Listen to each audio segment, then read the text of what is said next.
Et aujourd'hui, on va parler de robustesse. Mais qu'est-ce que c'est la robustesse? Et pour ça, je vous demande d'accueillir Diane Dupré-Latour. Diane, elle nous vient de Lyon. Elle est cofondatrice des Petites Cantines. Elle est aussi autrice de Comme à la maison, du livre Comme à la maison. Elle fait partie également de la chaire de l'ESSEC.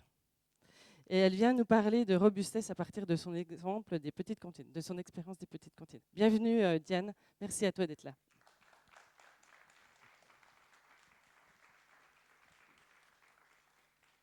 Merci beaucoup pour cet accueil super chaleureux. J'étais accueillie vraiment sous le soleil de Besançon, donc ça fait vraiment plaisir d'être là parmi vous ce matin. Je suis venue bien accompagnée par mon petit assistant, donc si vous avez des questions, il est trilingue, vous pouvez aller le voir, il sera à votre disposition. Il y a des têtes connues, ça fait plaisir. Moi je m'appelle Diane, j'ai cofondé, moi je travaille dans la restauration. J'ai cofondé des restaurants qui s'appellent les Petites Cantines. Et mon intention ce matin, c'est de vous partager notre modeste retour d'expérience collectif et tout ce que nous en avons appris. Ce que je vous propose, c'est que je prenne à peu près 40 minutes pour essayer de vous balayer tout ça. Et je m'appuierai en particulier sur la prise de recul qu'apporte un biologiste qui s'appelle Olivier Amand, que certains d'entre vous peut-être connaissent déjà. Et puis ensuite, on gardera un petit peu de temps pour des échanges libres. Ça vous va? Par quoi commencer? Vous savez, une histoire, quand on commence à la raconter, on ne sait pas toujours où ça va atterrir, ni comment ça va atterrir, mais on sait quand même où ça a commencé. Pour moi, elle a commencé dans un contexte de crise. Je dirais même de polycrise. Ça faisait 10 ans que j'avais une vie familiale compliquée, marquée par des violences conjugales. Et au moment où, grâce au soutien de mes proches, je réussis à décider de quitter cette relation d'emprise. Donc une relation d'emprise, c'est quand on sait qu'un environnement ou un système n'est pas bon pour nous, mais qu'on n'arrive pas à décider d'en sortir.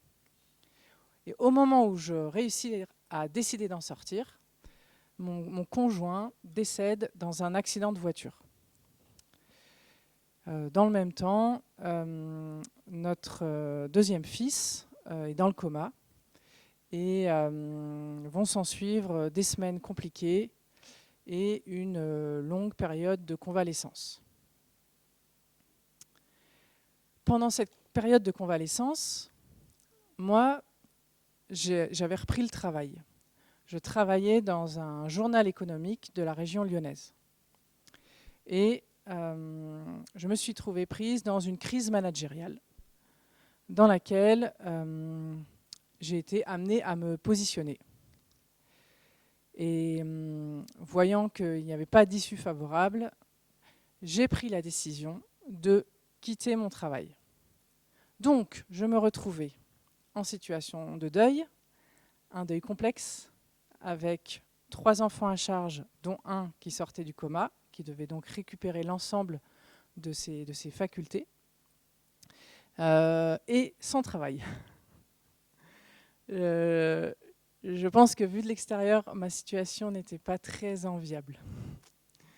En tout cas, elle inquiétait parfois mes proches. Mais qu'est-ce que j'ai fait à ce moment-là?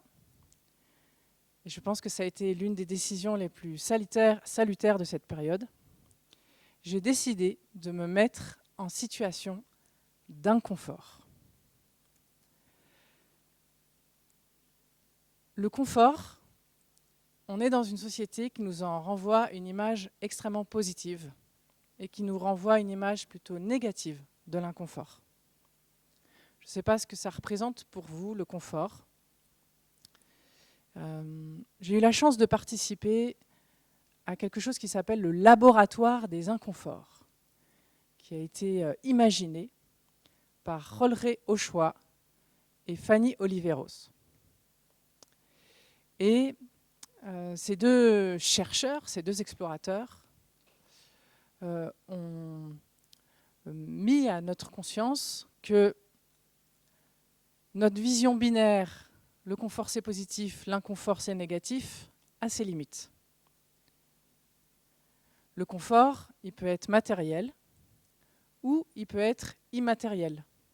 Je suis confortable dans mon canapé, je suis confortable dans une relation stable, de qualité. Mais parfois, quand il devient un horizon unique, il devient aussi quelque chose qui me ramollit, quelque chose qui m'empêche de voir des angles morts, quelque chose qui affaiblit ma créativité, ma capacité de résilience, ma capacité de robustesse. L'inconfort, il n'est pas très agréable parce qu'il me place en situation d'incertitude, d'ambivalence, d'ambiguïté. Mais il a le mérite parfois d'être créateur. Et moi, c'est ce que j'ai vécu. C'est-à-dire, en décidant de quitter mon travail, je me mettais délibérément en situation d'inconfort, certes, mais toute relative, parce qu'on est quand même dans un pays dans lequel il y a beaucoup de filets de sécurité. Et j'ai eu le sentiment que si je ne faisais pas ça, je prenais un risque colossal, celui de continuer ma vie comme avant et de passer à côté de ma vie. Donc je prenais beaucoup plus de risques à rester dans ma situation confortable que de basculer dans l'inconfort.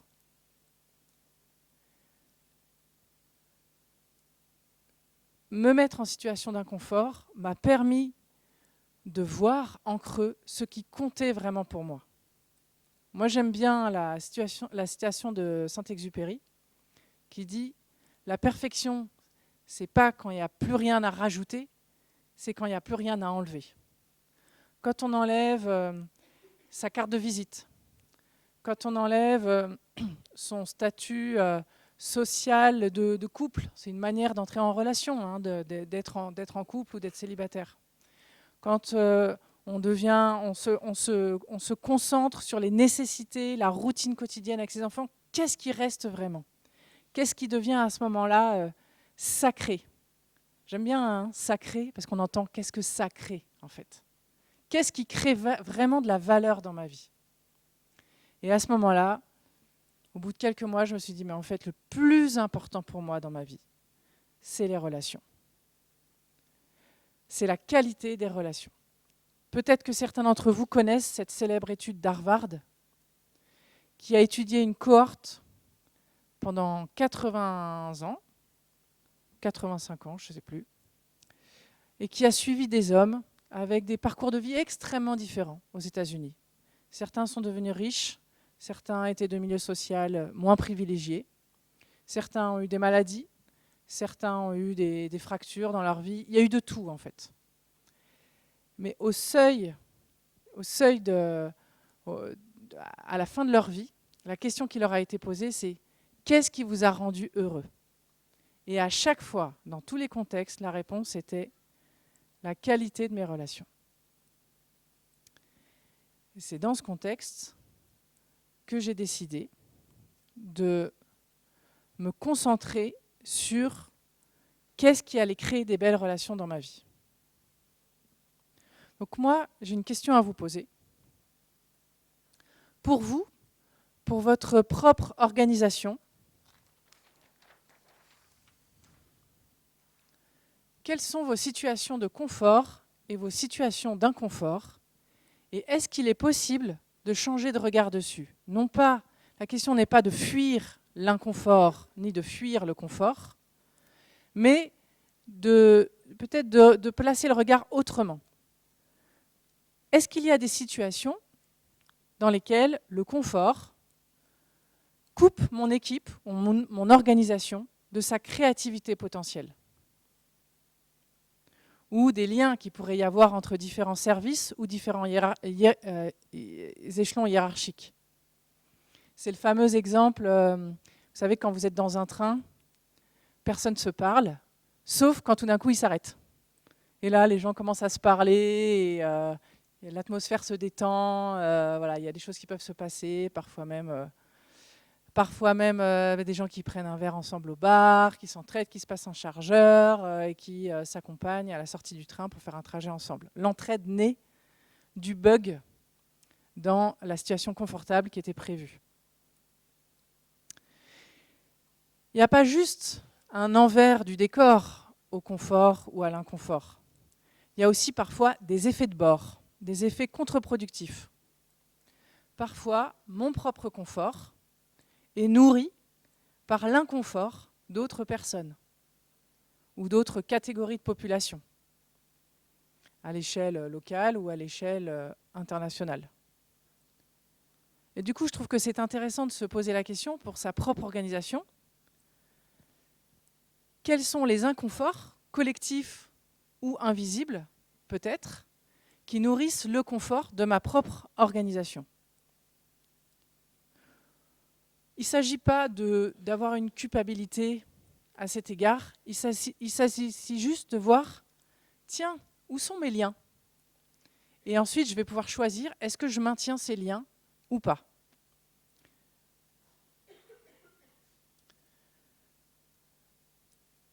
Une fois passée cette étape d'inconfort et la créativité qui va avec, donc je me suis dit, ok, moi j'ai envie que les relations soient centrales dans ma vie. Et à ce moment-là, qu'est-ce que je fais?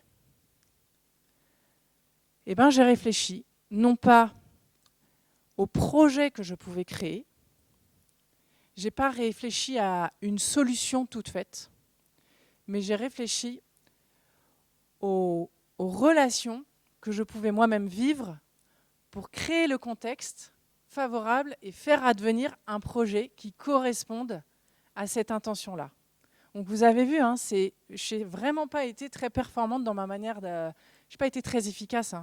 Si on se dit que la performance, c'est aller le plus vite possible, atteindre le plus vite possible un objectif avec le moins de moyens possible, moi, j'ai plutôt pris des chemins de traverse, en fait. Je me suis dit, avec qui je pourrais faire ça?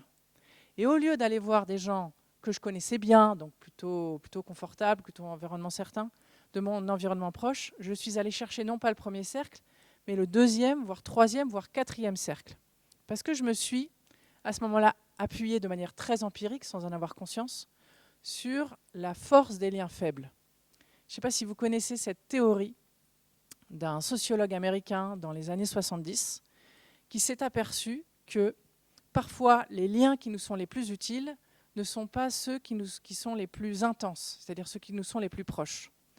Dans mon contexte, ce n'était pas forcément le plus évident pour moi d'aller demander de l'aide aux gens qui étaient très proches ou de m'associer à des gens avec qui j'allais avoir par exemple une relation amicale ou affective ou professionnelle déjà bien engagée, parce que j'avais un plus grand risque de perte en fait. C'est-à-dire si le projet ne marchait pas, je perdais beaucoup. Alors que si j'allais voir des gens que je connaissais à peine, eh ben, au pire, ça marche. Et le champ des possibles en termes d'arborescence que m'ouvraient ces personnes qui m'étaient éloignées était proportionnellement beaucoup plus large que les gens qui m'étaient proches et finalement dont l'arborescence de relation m'était déjà très accessible. Donc je me suis appuyée sur cette approche de la force des liens faibles et je suis allée voir quelqu'un que j'avais vaguement croisé lors d'un repas et qui s'appelle Étienne Touvenot, qui était ingénieur dans un grand groupe qui fabrique des cocottes minutes et qui était à l'époque un peu sous pression dans son poste. Et je lui ai dit, Étienne, j'ai envie de faire quelque chose avec toi, mais je ne sais pas quoi. Donc vous voyez, comme entrer en matière, ça enlève un petit peu ce mythe de l'idée de génie, quoi. Et Étienne, lui, il avait un cerveau qui fonctionnait à 1000 à l'heure. Il m'a dit, trop bien, on pourrait faire une blanchisserie solidaire, un garage participatif, je ne sais pas quoi. Et dans tout son flot d'idées, il y avait des restaurants de quartier. Et je lui ai dit, mais ce projet-là, il fait sens pour moi. Il résonne avec ce que j'ai vécu dans mon parcours de vie personnelle. Parce que pendant la période d'accident, j'avais été extrêmement aidée par les habitants de mon quartier, par mes voisins, qui me déposaient des plats chez moi, ou qui avait mis en place un système de ticket troc. C'est-à-dire, il y a 6 foyers dans un quartier, et chaque foyer, de composition socio-démographique différente, va disposer de 3 tickets. Un ticket égale un service. Et je peux, par exemple, prêter ma voiture à quelqu'un, je gagne un ticket, et demander à un autre de me réparer mon évier, et j'en dépense un. Et ce système de ticket troc, il m'avait énormément aidé à rentrer dans des systèmes d'entraide dans lesquels je n'arrivais pas jusqu'ici à rentrer parce que dans ma vie antérieure, j'étais plutôt en mode fonceuse. En gros, tout était plutôt facile pour moi. Un attirail social, c'est-à-dire pas mal de privilèges, on va dire, de naissance, plutôt un tempérament avec une bonne confiance en moi, plutôt une aisance relationnelle, c'est-à-dire une capacité à parler à des gens que je ne connaissais pas. Et pour autant, c'est très différent, ça, de la qualité relationnelle. Je fais une différence entre l'aisance relationnelle et la qualité relationnelle. La qualité relationnelle, ça va être je sais bien ouvrir mon intimité et accueillir celle des autres. Donc on peut être très timide et avoir une grande qualité relationnelle. L'aisance relationnelle, voilà, ça peut être lié à des codes sociaux, à des tempéraments, à plein d'autres choses qui peuvent être acquises. Et en fait, en rentrant dans ce système de ticket troc, j'ai appris quelque chose qui était très dur pour moi. Autant j'avais une bonne facilité à dire aux gens « Est-ce que je peux t'aider ?» Mais alors dire aux gens « J'ai besoin de toi », ça c'était beaucoup plus compliqué. Et dire à quelqu'un « J'ai besoin de toi » une fois, ça marche. Mais le dire 2 fois, 3 fois, 4 fois, en fait, assez vite, moi je m'arrêtais parce que je culpabilisais en fait. Et quand on rentre dans un système de ticket troc comme c'était, eh ben, ce n'étaient pas les mêmes personnes à qui je proposais de l'aide et à qui j'en demandais. Et donc on rentrait dans quelque chose d'écosystémique en fait. Donc je dis à Étienne, cette histoire de restaurant, ça me parle parce qu'il y a quelque chose de l'ordre d'instaurer des relations dans le quartier à partir du repas. Bingo, qu'est-ce qu'on fait? On dépose les statuts d'une association et on monte un stand à l'entrée du métro pour non pas montrer comme notre idée est incroyable, mais demander aux gens du quartier comment ils verraient un restaurant si le but c'était la création de valeurs sociales. Et c'est comme ça qu'est née l'histoire des petites cantines. Un habitant du quartier est venu nous dire « Ah mais si on faisait ça à prix libre ?» Moi je lui ai dit « Mais je ne vais pas voir un banquier en lui disant que je vais monter voire des restaurants fondés sur un modèle économique qui repose sur une stratégie tarifaire à prix libre. Il va me rironner. » Là, il me dit « Mais essaye !» Et au pire, ça marche. Ça a commencé de devenir mon mantra, cette histoire. On pourrait faire de la cuisine participative. C'est-à-dire, en gros, qu'on ne sait jamais qui va venir cuisiner. Les gens s'inscrivent. On pourrait faire un approvisionnement engagé. On pourrait faire des ateliers après le repas, etc. etc. Donc c'est comme ça qu'est née l'histoire des petites cantines. Concrètement, le 1er septembre 2016, on a ouvert le premier restaurant. Donc un restaurant sur lequel, sacré acte de confiance, il y avait écrit « les petites cantines » au pluriel. Alors que c'était un restaurant qui faisait 70 mètres carrés. Mais on a fait le pari que ce modèle allait essaimer et être approprié par d'autres habitants, dans d'autres villes, d'autres territoires, etc. C'était notre rêve, en tout cas. Donc là, on voit qu'on rentrait dans l'étape de concrétisation. Le fait d'avoir changé de finalité, c'est-à-dire que le but de notre restaurant n'était pas de générer du profit à partir de la création de repas, mais bien de créer de la valeur sociale, de la richesse relationnelle, des rencontres à partir du repas, ça nous a amené à complètement penser autrement l'ensemble de notre modèle. Donc je l'ai dit, si je récapitule notre modèle, c'est en fait on ne sait jamais qui vient cuisiner, on ne sait jamais qui vient manger, à côté de qui on va être assis, on ne sait jamais ce qu'on va avoir dans la caisse et on ne sait pas non plus très bien comment on va essaimer. Donc les plans d'action, moi j'aime bien ce proverbe qui dit les hommes et les femmes font des plans d'action, Dieu rigole. Et à ce moment-là, on a avancé de manière très empirique. il fallait que chaque activité qu'on faisait soit créatrice de valeur sociale. Donc, par exemple, la plonge. Dans un restaurant normal, il y a quelqu'un qui fait la plonge et il faut que ce soit fait de la manière la plus efficace possible. Nous, c'est plonge participative. Viens qui veut pour faire la vaisselle. Encore fallait-il que des gens aient envie de faire la vaisselle. On s'est rendu compte qu'il y avait une tendance, alors ce n'était pas systématique, mais à ce que les gens qui viennent faire la vaisselle étaient souvent ceux qui... pas forcément toujours les femmes, en fait. Ça pouvait être aussi des hommes qui se cherchaient une contenance. Donc prendre un torchon, c'était une manière de participer, de savoir ce qu'il fallait faire, en fait. Donc de trouver sa place dans la pièce. Donc, mais on s'est rendu compte que la plonge avait tendance à attirer des personnes qui ne parlaient pas bien français ou qui étaient très introverties, qui n'osaient pas trop se tourner vers les autres ou qui s'auto-excluaient du groupe. Donc on a essayé par plein de moyens de venir vers eux, voilà, d'ouvrir et de manière peut-être un peu invasive, un peu intrusive. On n'y arrivait pas. Mais du coup, qu'est-ce qu'on a fait ? Eh ben, on a changé l'évier de place. Au lieu qu'il soit face au mur, contre le mur, eh ben, on l'a mis à la verticale du mur, ce qui fait qu'on pouvait faire la plonge face à face. La cuisine est devenue un moment de lien social, c'est-à-dire que les gens nous disaient « Et combien ça coûte de venir cuisiner ?» Le moment, par exemple, du ménage, donc l'hygiène, la question de l'hygiène. Quid de l'hygiène dans un restaurant participatif ? Ça demande, il y a des plans de maîtrise sanitaire, HACCP, il faut de la rigueur, il y a des normes, il faut des agréments, etc. Donc comment on va gérer ça dans un restaurant participatif ? Eh bien, nous, on a dit, ça va être l'hygiène avec un grand H comme hospitalité. C'est-à-dire, au lieu de voir l'hygiène comme quelque chose, comme une contrainte rébarbative, on va mettre un point d'honneur à ce que les convives perçoivent notre culture de l'hospitalité à travers nos routines d'hygiène. Et on a toujours eu, dans tous les restaurants du réseau, vous savez, quand il y a des analyses, quand il y a des inspections hygiène, ils vous envoient des rapports avec des smileys, en gros. Smiley pas content, smiley moyen et smiley très content. Dans tous les restaurants, on a toujours eu à chaque fois des smileys très contents.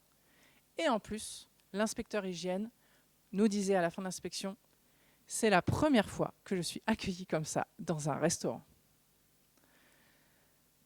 Donc on a été comme ça amené à penser notre activité. Et ça nous a amené plus loin que ce qu'on pensait. Par exemple, sur la question RH.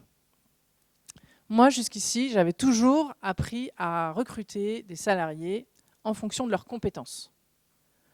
Sauf que, dans les métiers du lien, le taux de probabilité que vous soyez à un moment de votre journée placé en situation d'incompétence est de 200%. Parce qu'il n'y a personne qui sait gérer toutes les relations dans tous les contextes sans être à un moment poussé dans ses retranchements.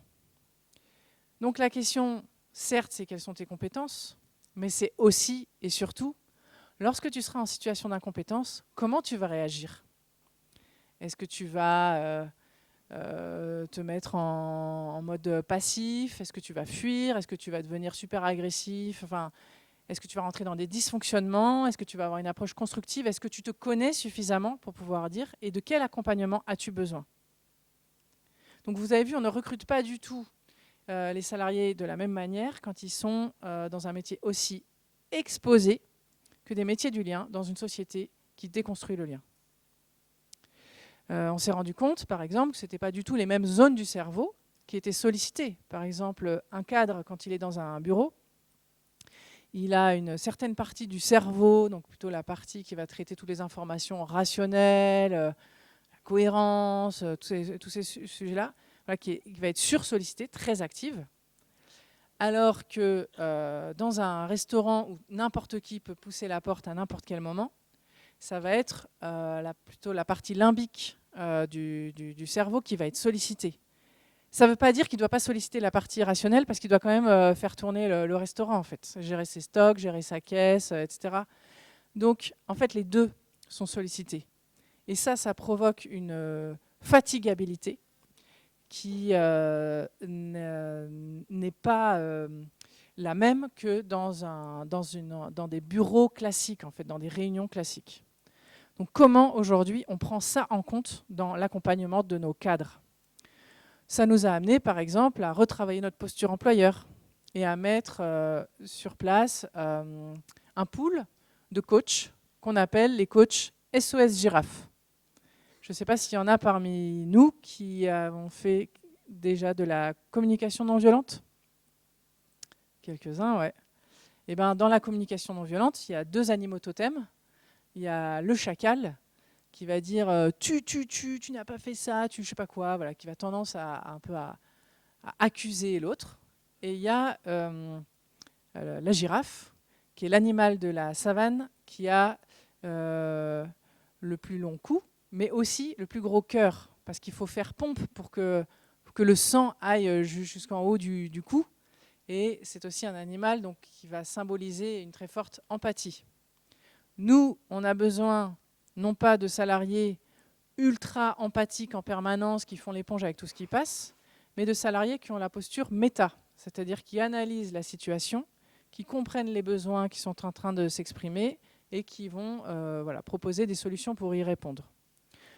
Sauf qu'on a beau être super formé à la CNV, parfois c'est comme ça, on a besoin d'un bon lâcher de chacal, ça fait du bien. C'est simplement qu'il faut le faire dans un espace sécurisé, pas forcément devant le convive, devant le collègue, ou voilà.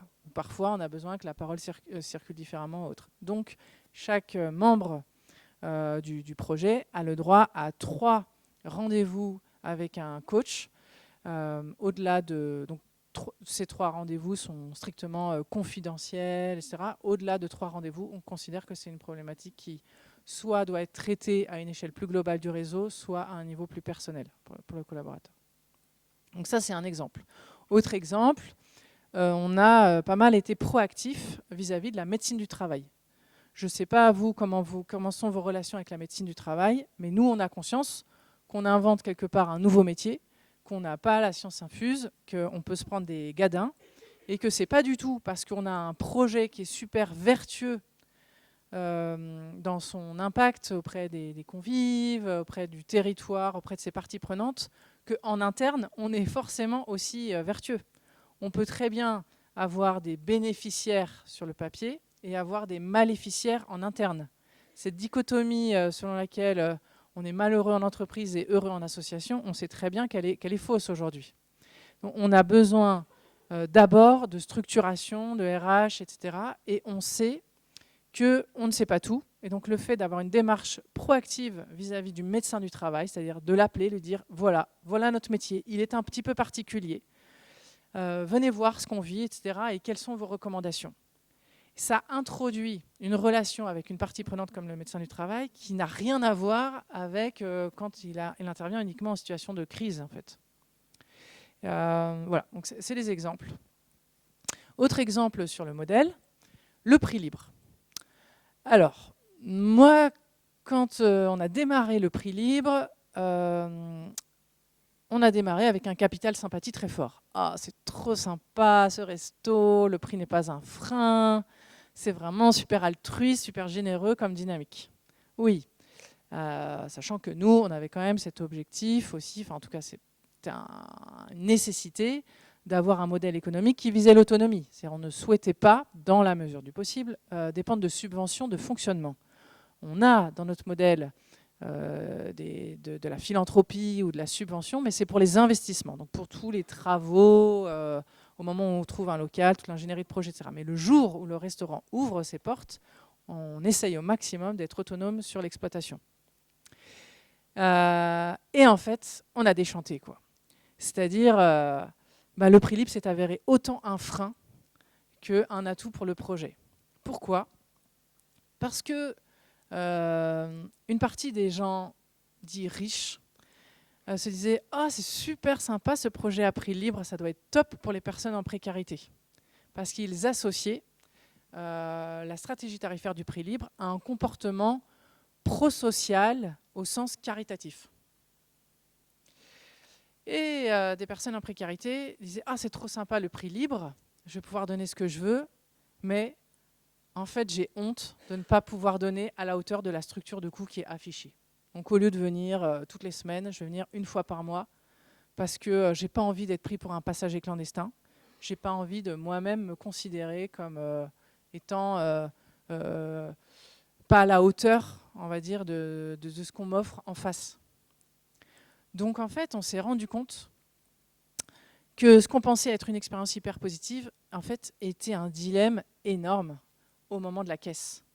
C'est-à-dire cette tension qu'il y a dans l'économie classique, qui consiste en général à ce que le vendeur veuille vendre un peu plus cher et le client acheter un peu moins cher, cette tension-là, elle était reportée dans la tête de notre client à nous et on lui demandait de la résoudre en quelques secondes autour de la caisse et si possible en se plaçant face à sa responsabilité sociétale.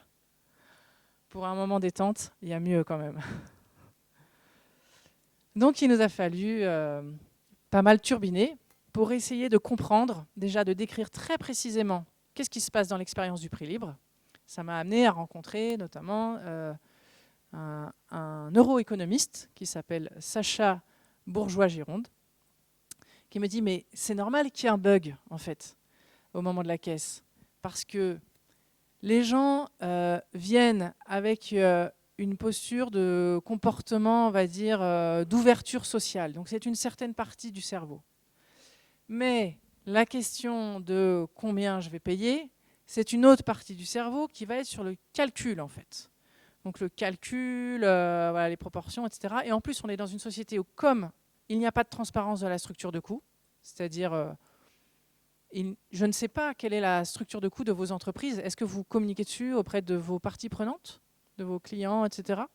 Non, on n'est pas. Enfin, moi, je vais dans un hôpital où je vais acheter un tacos ou un scooter. Je ne sais pas quelle est la structure de coût de ce que j'achète en fait. Bien sûr que c'est pas gratuit, bien sûr, mais quelle est la marge en fait? Et quelle est la proportion de charge interne? Et quelle est la proportion de variable? J'en sais rien. Je n'ai reçu absolument aucune éducation financière à ce sujet. Donc demander aux gens, on va dire, d'évaluer leur contribution financière sans avoir aucun moyen de comparaison et d'éducation là-dessus, c'est franchement, c'est pousser quelqu'un dans la piscine et lui dire vas-y, saute, quoi. Donc, il a fallu démoraliser cette approche du prix libre. Ça n'a rien à voir, à mon sens, c'est un avis très subjectif, avec le fait d'être placé face à sa contribution sociétale. J'espère qu'il y a d'autres endroits dans notre vie, d'autres moyens pour le faire, en fait. C'est plutôt, peut-être, comprendre les sous-jacents socio-économiques qui sont derrière. Par exemple, quand est-ce que le cerveau il reçoit une récompense? Il reçoit une récompense très clairement quand il reçoit de l'argent. Hein. C'est très clair, hein, c'est-à-dire que les enquêtes scientifiques l'ont prouvé. Notre corps se sent mieux, se détend lorsqu'il manie de l'argent. C'est vraiment prouvé. Il reçoit aussi, notre cerveau, un signal de douleur quand nous sommes en situation d'exclusion sociale. Pourquoi? Probablement que dans la dynamique évolutionnaire, ce qui était donc les signaux de douleur, c'était ce qui nous indiquait à notre corps qu'en fait, on était en situation de devoir survivre, enfin de devoir réagir à quelque chose qui menaçait notre survie. Et peut-être que le fait que ce soit le même circuit neuronal pour notre cerveau sur l'exclusion sociale, ça nous dit, si tu es en situation d'exclusion sociale, c'est dangereux pour ta survie en fait. Donc il y a bien des choses qui se passent dans notre cerveau et on les analyse. À partir de cette expérience très précise, nous, aujourd'hui, on peut commencer à définir quelles sont les conditions à réunir pour que le prix libre soit une réussite. Et ça nous amène aujourd'hui à... voilà, on a emmagasiné un savoir-faire qui intéresse aujourd'hui des entreprises conventionnelles sur une partie de leur activité ou des agents publics qui se retrouvent coincés avec le modèle actuel d'État-providence ou économie de marché. Voilà, quand les caisses de l'État ou de la puissance publique sont vides, comment on fait pour trouver des stratégies tarifaires qui permettent de faire rentrer de l'argent dans les caisses tout en continuant à être inclusive. Et le prix libre fait partie de ces approches-là. Donc on voit que par une activité aussi anodine qu'un restaurant participatif de quartier, on s'est retrouvé a inventé un modèle qui nous ouvre un champ des possibles de transformation bien au-delà des relations interpersonnelles. Qu'est-ce qui s'est passé? On a quitté l'approche réductionniste, c'est-à-dire j'ai un problème, j'ai une solution, pour rentrer dans une approche systémique. Alors c'est un peu un gros mot, mais pour dire en gros, on s'est intéressé non pas aux solutions qu'on pouvait apporter, mais aux interactions qu'il y avait entre les acteurs en place.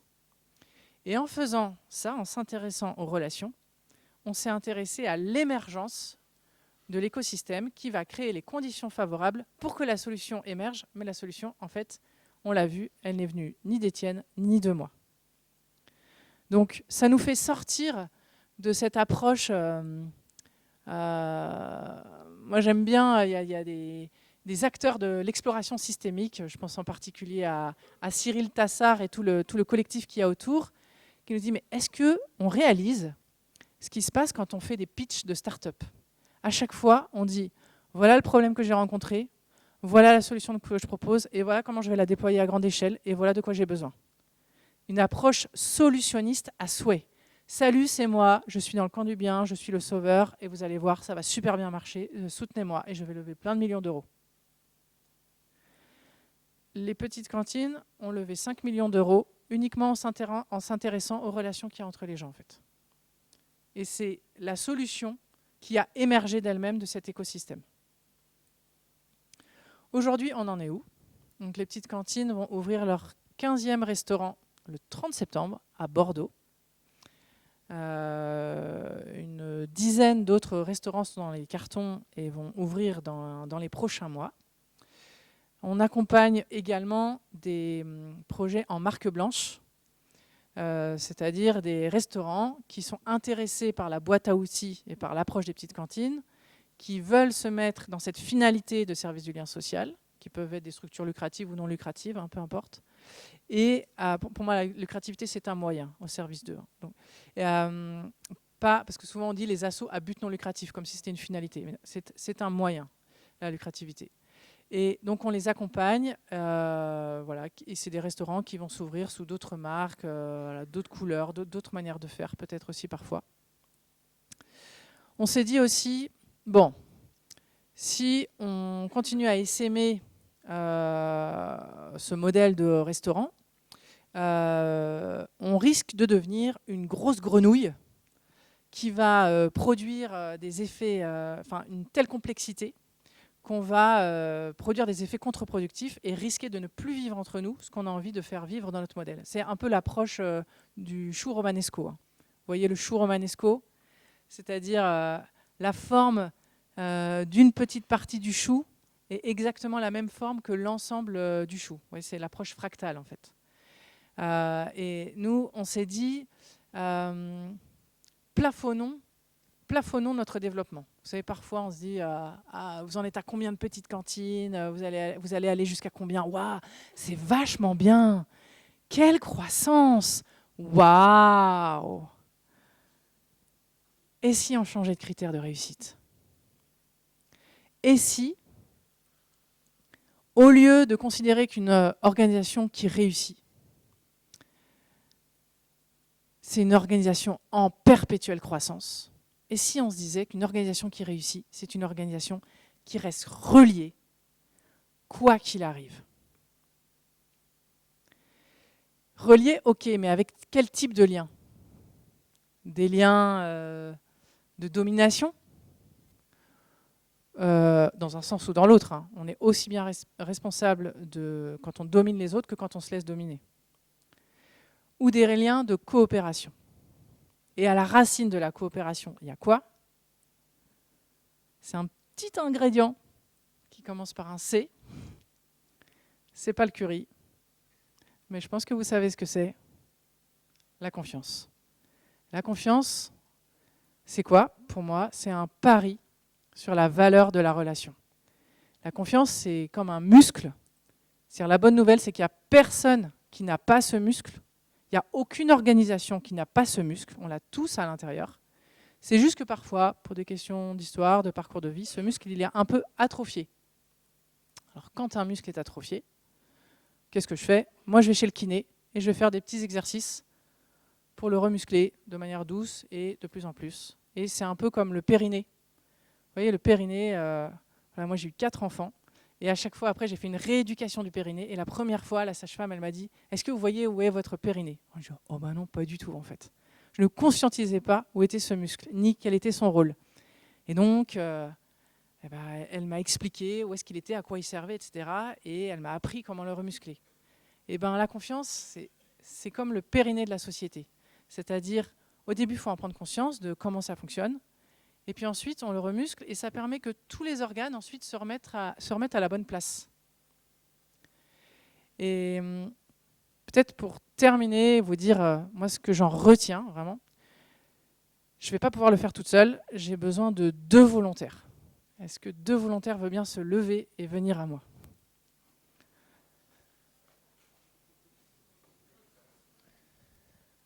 Ouais, super, un à chaque bout. Je vais vous demander de prendre chacun un bout de la ficelle. Hop. Vous écartez un tout petit peu.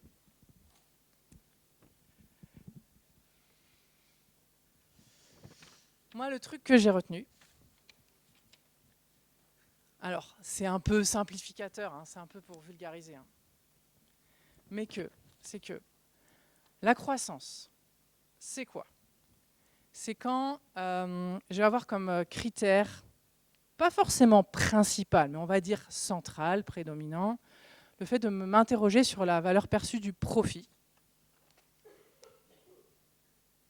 C'est-à-dire, quand je vais réfléchir à mes investissements, je vais regarder quelle va être la rentabilité des choses. Et voilà, est-ce que ça vaut le coup? Je vais ajouter à ça une manière de doser, peut-être. Attendez. Check. Bon, allez, je vais mettre là. Non, je vais ajouter à ça peut-être des ressources dans lesquelles je vais puiser. Ça peut être des ressources humaines. Voilà, et des ressources naturelles. Qu'est-ce que je vais ponctionner, hein? Je rappelle que 42% des PME en France dépendent des ressources naturelles. Je n'ai pas parlé des ressources humaines, hein, qui sont ponctionnées. Je vais rajouter à ça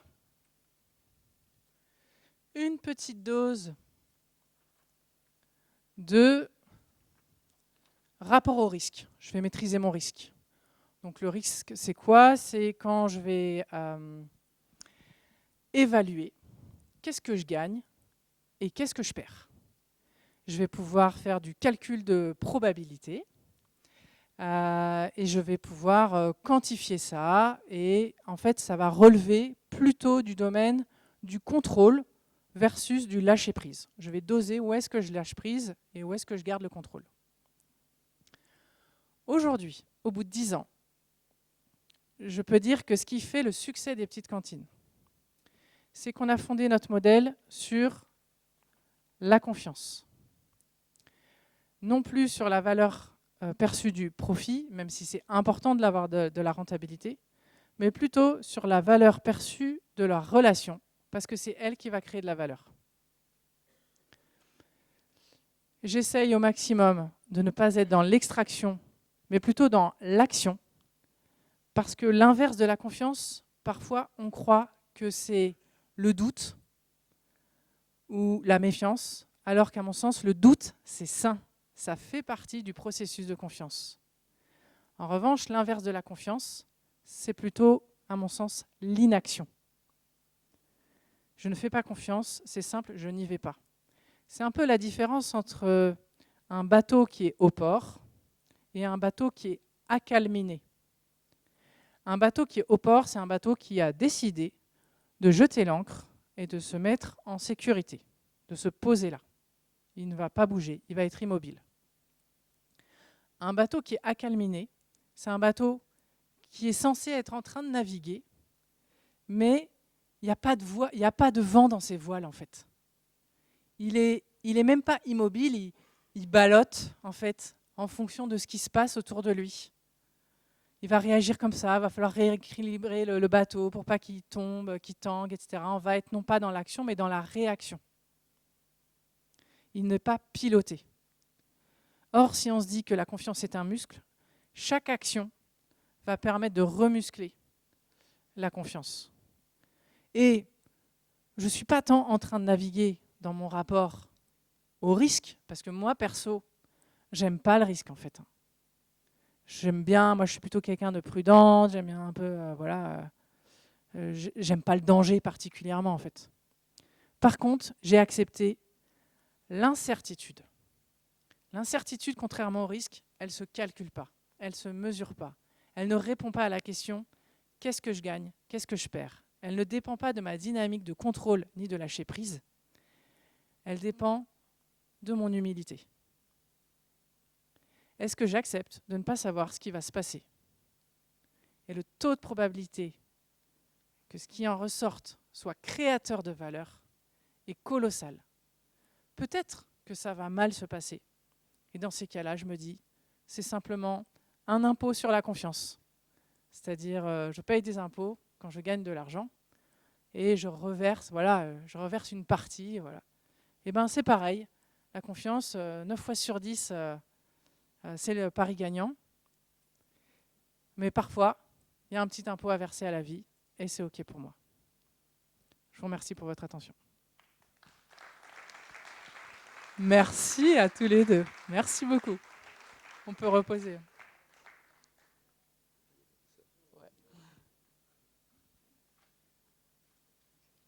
C'est du PowerPoint low-tech. Hein. Merci.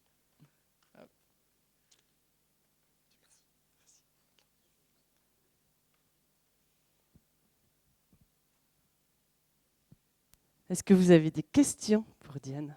Merci Diane.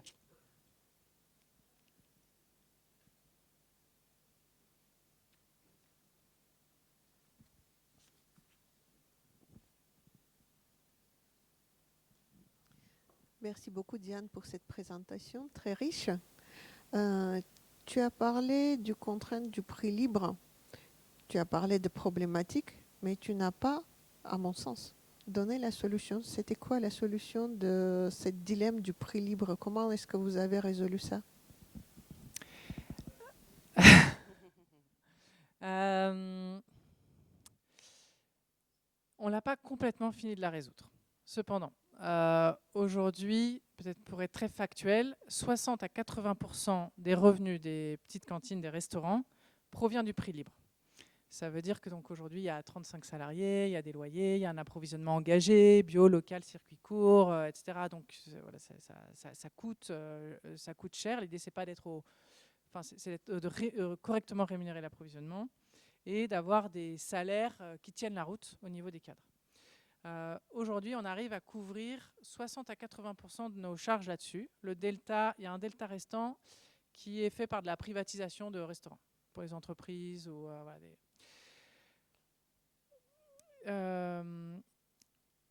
la plus grosse avancée, à mon avis, elle a été de sortir de la question de la relation de dette pour rentrer dans la relation de don. C'est-à-dire, en général, quand on arrive près d'une caisse, on arrive en disant « combien je te dois ?» Sauf que là, tu ne me dois rien en fait. Tu me dois rien. Mais c'est une question qui est beaucoup plus confortable que de se demander combien est-ce que je veux donner.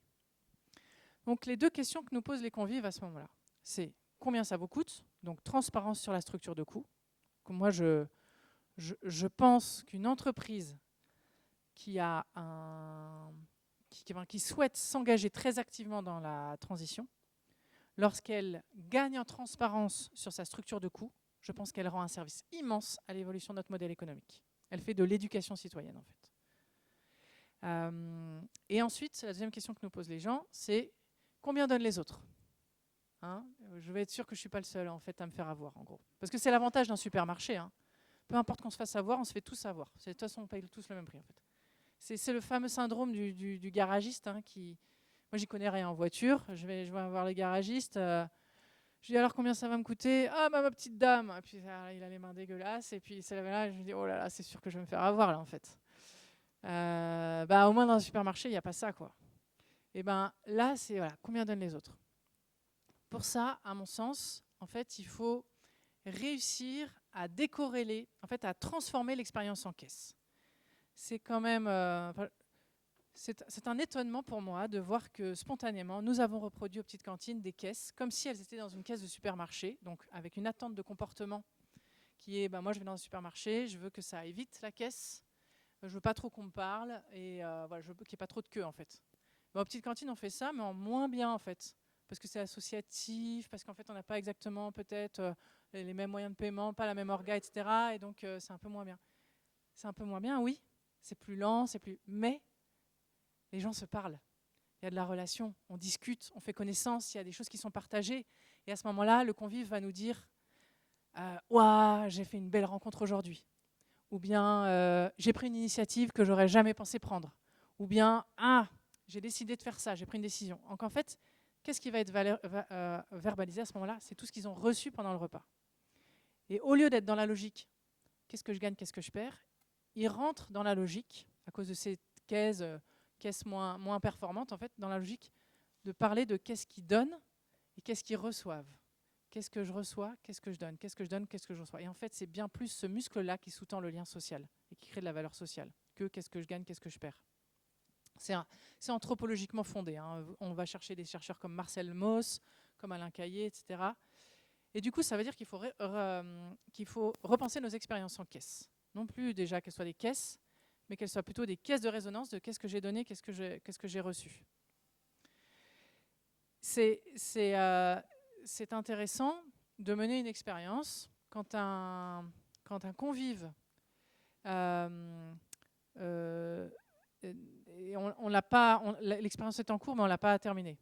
Quand un convive donne sous le regard de l'autre, est-ce qu'il donne plus ou est-ce qu'il donne moins que quand il est dans une zone confidentielle? Et en fait, ça veut dire que le rôle du maître-caisse, donc celui qui tient la caisse chez nous, ne devient plus uniquement d'encaisser, et même à la limite, avec les technologies maintenant, c'est possible qu'il n'ait plus besoin d'encaisser, en fait, mais uniquement un rôle relationnel. C'est-à-dire il se concentre sur la finalité du projet, qui est la richesse relationnelle. Donc il aide le convive à la verbaliser. Et ensuite, le convive va pouvoir faire sa transaction économique à côté. Aujourd'hui, on s'est aperçu que lorsque les gens sont libres de donner ce qu'ils veulent, ils donnent plus que le prix affiché. Que la manière de piloter cette stratégie tarifaire, ce n'était pas tant de se concentrer sur le panier moyen que sur la fréquentation. C'est-à-dire, il vaut bien mieux beaucoup de gens qui donnent un petit peu qu'un petit peu de gens qui donnent plus. Donc, en fait, ça ne sert à rien de mettre la pression sur le montant. Il faut mettre l'accent, l'énergie sur la qualité de l'expérience et ensuite faire de l'expérience de paiement une expérience de contribution, de sentiment d'appartenance et de sentiment d'utilité. La partie profitabilité, elle est une composante, mais une des composantes, pas la seule en fait. Aujourd'hui, quand on regarde l'acte de paiement, on regarde uniquement qu'est-ce que ça va rapporter monétairement. C'est une manière très appauvrissante de voir l'argent en fait, qui est d'abord avant tout une manière de s'intégrer socialement. C'est cette fameuse question combien donnent les autres. Donc aujourd'hui, par exemple, nous brainstormons avec des agents publics, donc des hauts fonctionnaires, parce que, par exemple, j'ai quelqu'un qui travaille au niveau du modèle économique des restaurants universitaires. Les restaurants universitaires, aujourd'hui, ils sont à 3 € et quelques pour les étudiants non boursiers et 1 € pour les étudiants boursiers. Il y a un projet de loi qui consiste à proposer potentiellement que ce soit 1 € pour tous les étudiants. Sauf que faire ça, c'est plomber les caisses, en fait. Ça ne marche pas dans le modèle économique. Pourtant, on n'a pas envie de faire peser un coût trop élevé sur les étudiants. Donc, une solution pourrait être, pourquoi pas, d'ouvrir le restaurant universitaire sur certaines plages horaires à d'autres habitants du quartier. Par exemple, entre 11h et midi ou entre 13h30 et 14h, au moment où il n'y a pas l'affluence des étudiants, en fait, et de leur proposer une contribution à prix libre. Le taux de probabilité qu'on reçoive beaucoup plus financièrement que si on mettait un prix à 1 ou 3 € est très élevé. Et le taux de probabilité qu'il y ait des rencontres intergénérationnelles Et donc une amélioration du lien social, une sortie de l'isolement est très élevée. Et le taux de probabilité que ça débouche derrière sur des stages, des emplois, etc. est très élevé aussi. On voit aux petites cantines que 10% de nos convives nous disent qu'ils ont retrouvé un emploi et une formation après un repas aux petites cantines. Nous, on ne diffuse aucune offre d'emploi. Mais c'est juste les rencontres, en fait. Le repas, premier réseau social en France. Et quand donc nous, on sait qu'on a 20 000 convives. Donc voilà, on prend 10% de ces 20 000 convives, sans rien faire, donc sans aucun coût chez nous. Et quand on rapporte ça au coût du chômage longue durée en France par personne et par an, donc 18 000 € par personne et par an d'après ATD Carmonde, on mesure vite les coûts évités pour la puissance publique, en fait. Donc, sortons d'un regard extrêmement appauvrissant de l'argent et de nos logiques économiques et voyons l'océan de richesse dans lequel nous baignons, mais qu'aujourd'hui, à cause de questions de stricte approche quantitative, en fait, nous privons d'avoir accès et d'évaluer toutes ces autres richesses que nous pourrions recevoir.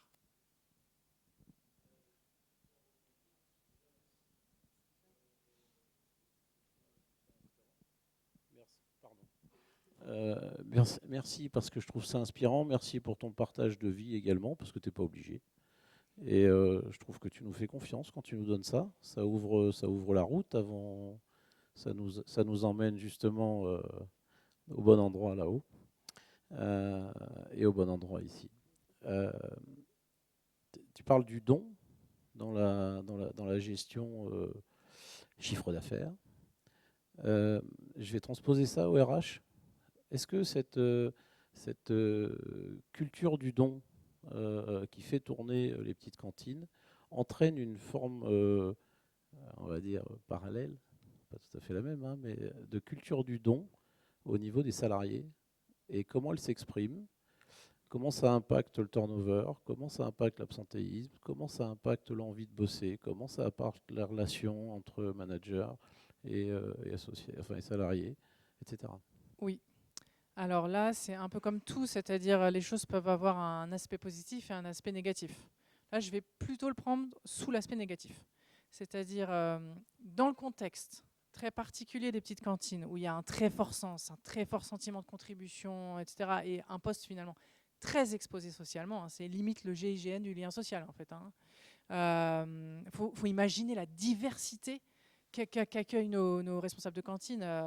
Et ils peuvent rencontrer des grands dirigeants, des migrants, des personnes au foyer, des gens de toutes les générations. Il y a tous les styles de handicap, visibles ou invisibles. Franchement, il y a de tout. Donc c'est un poste qui est très exposé. Et en plus, il faut faire un repas de qualité à une heure précise. Et donc, on va beaucoup se méfier de la question de la surimplication.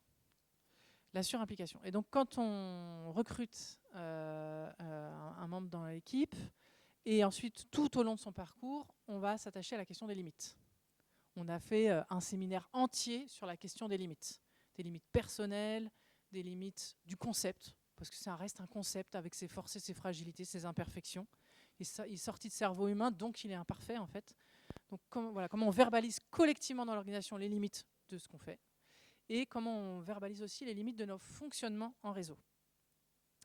Ça m'amènera peut-être à quelque chose que je peux présenter juste après. Donc on est très très attentif à la relation au don de nos collaborateurs, qu'ils soient salariés ou bénévoles, hein, parce que nous on a 300 administrateurs bénévoles qui sont en situation d'être employeurs, parce qu'à chaque fois, à chaque restaurant, on crée une nouvelle association autonome en fait. Et là, on va plutôt rechercher des gens qui sont d'abord structurants, avant d'être dans la relation de don profonde en fait. Cela dit, ça c'est le contexte des petites cantines. Dans un contexte d'organisation, la question elle a été étudiée.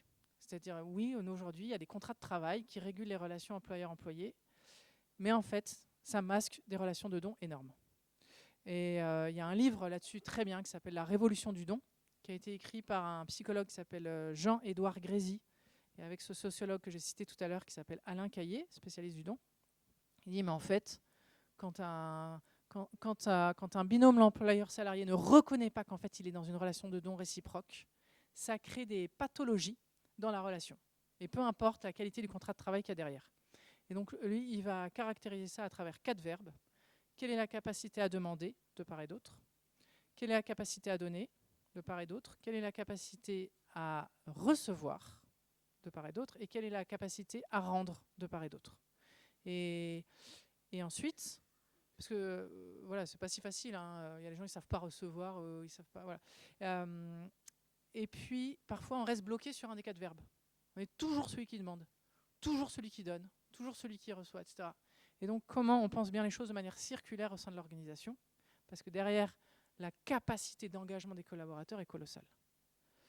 Je sais pas comment on les met en évidence et comment, en fait, on pilote l'organisation à partir de ça. Et ça m'amène peut-être à prendre un peu de hauteur, donc à partir de votre question, sur les principes de robustesse tels qu'énoncés par le biologiste Olivier Amand. Donc, Olivier Amand, c'est un biologiste qui est spécialiste de la forme des plantes. Et donc, il a étudié pourquoi, par exemple, toutes les feuilles sont plates, par exemple. Étudié ça, voilà, donc, au sein de l'Institut Michel Serres. Et il s'est rendu compte que la nature, elle était en fait très rarement performante. Elle est performante de temps en temps. Par exemple, l'exemple qu'il prend, c'est la température du corps. Notre corps, il va être performant quand il va être à 40 degrés, parce que les cellules de notre corps vont donner le maximum de ce qu'elles peuvent, on va être dans les réserves, etc. Mais ça, c'est pas durable. C'est-à-dire, si on fait ça trop longtemps, le corps s'use et à un moment, la machine s'arrête. Et en fait, ce qui montre, par plein d'exemples, c'est que la nature, elle est robuste. Elle est robuste, c'est-à-dire elle est capable de maintenir le système stable malgré les fluctuations. C'est un petit peu différent de la résilience. Pendant des années, on a parlé de l'innovation et puis de la résilience. C'est-à-dire, en gros, la résilience, c'est je me suis cassé la figure et je rebondis. Mais c'est un petit peu dommage de devoir attendre de s'être cassé la figure pour pouvoir rebondir. En fait, c'est focus sur un petit moment. Mais la nature, ça oscille en permanence. Et pour que cette robustesse fonctionne, il va falloir différents principes qu'il observe dans les organismes vivants. Il va observer la sous-optimalité. Par exemple, quand une plante capte de l'oxygène, retransmet, je ne suis pas biologiste, retransmet de l'oxygène, alors on retransmet en fait que 20% en fait, de ce qu'elle pourrait. C'est-à-dire qu'il y a 80% de déperdition, par exemple. Nous, petite cantine, on est tout le temps en train de culpabiliser parce qu'on n'est pas optimisé, etc. Mais en fait, c'est le principe de notre robustesse. On est lent parce qu'on est en gouvernance partagée. Donc, parfois, quand on n'arrive pas à trouver une décision qui est bien en accord avec notre raison d'être, etc., on va considérer que c'est qu'on n'est pas mûr sur ce sujet. Et ce qu'on décide, c'est de ne pas décider tout de suite. Et on va travailler, reprendre la question. Peut-être qu'il y avait un angle mort, peut-être qu'on devrait interroger quelqu'un d'autre sur ce sujet, voir les choses autrement, etc. On va plutôt introduire du temps, de la porosité, des choses comme ça. Et finalement, le temps perdu au début et du temps remporté à la fin. Mais au début, il faut accepter cet inconfort de la lenteur. On va accepter de ne pas savoir ce qui se passe après. Donc, ça va être l'incertitude. Il y a énormément d'hétérogénéité aussi. Par exemple, aux petites cantines, au début, on s'était dit que ça va être le même modèle pour toutes les petites cantines, avec des petites variations suivant les spécificités locales. Et en fait, on a plein de modèles différents. Il y a des cantines, elles ont 1, 2 salariés. Il y en a, elles ont beaucoup de charges fixes. Il y en a, elles ont des charges légères. Il y en a, elles ont une dynamique entrepreneuriale forte. D'autres, une dynamique associative plus marquée. Et en fait, c'est l'hétérogénéité de ces modèles au sein du réseau qui fait qu'on arrive à avoir une culture hybride, entrepreneuriale et associative. L'incohérence, parfois, par exemple, aux petites cantines, nous, on veut être très engagés dans la transition. Et donc, normalement, si on suit les préconisations des scientifiques, il faudrait être uniquement végétarien. Il y a certaines petites cantines, elles proposent de temps en temps de la viande. Pourquoi ? Parce qu'on s'est rendu compte en fait que un convive sur 2 transformait son comportement alimentaire à partir de sa pratique et de sa découverte des menus aux petites cantines. Et du coup, on a un bien meilleur impact carbone à long terme quand on propose de la viande à des convives parce que c'est leur habitude en fait, et parce que voilà, ça leur fait plaisir et qu'on veut d'abord pouvoir les accueillir. et qu'ensuite, au bout de quelques mois de petite cantine, il s'aperçoit qu'une courgette farcie, il peut y avoir autre chose que de la viande dedans, et c'est hyper gourmand, hyper savoureux en fait. Donc on a un meilleur impact carbone en proposant un petit peu de viande. La place de l'erreur. Bon, j'imagine que si vous êtes là, c'est que vous êtes aussi familier avec cette erreur vue comme un apprentissage. Et accepter les redondances. Alors on peut se dire comme ça, c'est vraiment pas sexy comme climat d'organisation, d'accepter d'être lent, d'être sous-optimal, d'être incertain et tout. Je peux vous assurer que quand on accueille des nouveaux administrateurs dans le conseil d'administration, au début, ils ont un petit choc thermique en fait. Mais en fait, c'est pas juste comme ça, on ne fait pas juste ça comme ça. On a aussi, quand on a travaillé sur nos limites, on a dit oui, ça oui, sauf que pour bien le vivre, nous, on a besoin de poser certaines bases. Et voilà les bases qu'on a décidé de poser aux petites cantines. Nous, on a décidé qu'on, dans l'état actuel des choses, nous ne pouvions pas vivre ça sereinement avec la diversité des gens qu'il y a aux petites cantines. C'est-à-dire, il y a des gens, ils votent à droite, des gens, ils votent à gauche. Il y a des gens, ils viennent du secteur médico-social, il y a des gens, ils viennent de l'entrepreneuriat, des startups pures et dures. Il y a des gens, c'est des jeunes, il y a des gens qui sont plus âgés, il y a des hommes, il y a des femmes, il y a de tout. On a des convives qui changent de sexe en cours de rôle. En fait, il y a de tout, en fait. Donc, comment est-ce qu'on fait pour avancer tous ensemble sans qu'il y ait la moitié qui soit en total burn-out parce que là, on est en sous-optimalité, ou d'autres qui se disent mais là, on avance beaucoup trop lentement. En fait, comment on fait pour continuer à avancer ensemble? On s'est dit, nous, on a besoin de rituels pour faire réseau ensemble. C'est-à-dire, pour se faire confiance, il faut déjà commencer par se connaître. Et donc, on a des rituels pour se connaître, des rituels pour se former ensemble et s'inspirer, parce que je crois beaucoup à la transmission de l'ADN et de la culture interne par la question de la formation. Et on a des rituels pour décider ensemble. Par exemple, notre politique salariale, on l'a décidé, on redécide régulièrement, mais la dernière fois, c'était en débat mouvant. C'est-à-dire, on voyait les gens changer d'avis. Vous voyez ce que c'est, débat mouvant, hein? Alors, on les voit changer d'avis en s'écoutant les uns des autres, et ça évite, ça valorise le fait de ne pas avoir une posture figée sur des sujets qui sont très convictionnels. Autre point, on met beaucoup d'importance à avoir un récit commun partagé. Parce qu'il y a des gens, ils viennent aux petites cantines pour manger des quinoa et convertir toute la tablée au quinoa. Et il y en a d'autres, ils viennent strictement pour le lien social, en fait. Donc, comment, en fait, on fait pour avancer vers le même objectif et vers le même rêve, en fait? Et on s'est interrogé, ce récit, qu'est-ce qu'il produit comme effet sur la société? En quoi il nous dépasse, en fait? Et ça nous a amené, par exemple, à accompagner d'autres organisations. Notamment, aujourd'hui, on est en train de monter une formation à destination de la restauration collective. La restauration collective a beaucoup de difficultés, parfois sur le plan RH. Et donc, on leur propose une formation qui s'appelle « Comment développer la qualité du lien social au sein d'un service de restauration collective, à la fois en cuisine et en salle ». Je termine rapidement. On a en interne une stratégie appuyée de mobilisation de communauté. Pour moi, une organisation dont la finalité n'est plus la croissance, mais de rester reliée quoi qu'il arrive, doit intégrer en interne des compétences d'animation et de mobilisation de communauté. C'est un savoir-faire particulier, avec des boîtes à outils particulières, une posture particulière. Et pour moi, c'est un enjeu fondamental pour le bien-être des jeunes générations qui nous rejoignent, pour le bien-être de nos relations avec nos parties prenantes, de voir nos environnements d'abord comme des communautés à animer. On a des indicateurs non pas pour comparer, ah, telle cantine elle est mieux que l'autre, mais pour s'entraider, pour dire, ah ok, où sont les forces et les fragilités au sein de notre réseau et comment je peux aller faire un voyage en restaurant inconnu pour aller chercher les bonnes pratiques chez les autres. Parce qu'en fait, on ne peut jamais répliquer les mêmes conditions d'un endroit à l'autre. Et je pense que dans une organisation, en fait, même si on met plein de process, en fait, c'est pareil. En fait. Et par exemple, moi, j'ai été très intéressée par un indicateur dont je me dis qu'il peut peut-être vous intéresser aussi. C'est l'indice de capacité relationnelle qui a été l'ICR, qui a été construit par une équipe de chercheurs pendant plusieurs années, équipe de chercheurs menée par Cécile Renoir, qui préside aujourd'hui le campus de la transition, et qui consiste à se demander, quand une entreprise arrive sur un territoire, est-ce qu'elle crée de la richesse relationnelle ou est-ce qu'elle en détruit?